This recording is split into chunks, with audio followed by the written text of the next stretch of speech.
যে কালেমা লা ইলাহা ইল্লাল্লাহ পাঠ করা এটা ঈমানের যে তিনটি শর্ত তার মধ্যে একটা।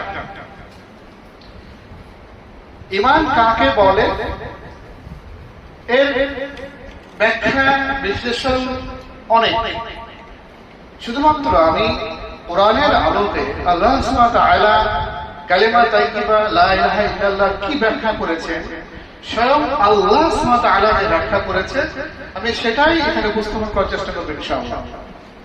আল্লাহ সুবহানাহু ওয়া তাআলা সূরা ইব্রাহিমের মধ্যে বলছেন আয়াত নম্বর 24 এবং 25 এর মধ্যে যে আলাম তারা কাইফা দারাবাল্লাহু মাসালান, তোমরা কি লক্ষ্য করেছো যে আল্লাহ সুবহানাহু ওয়া তাআলা কত সুন্দর দৃষ্টান্ত দিয়েছেন, উদাহরণ দিয়েছেন। কার দৃষ্টান্ত, কিসের উদাহরণ? কালিমাতান তাইয়্যিবাতান, কালিমা তাইয়্যিবা।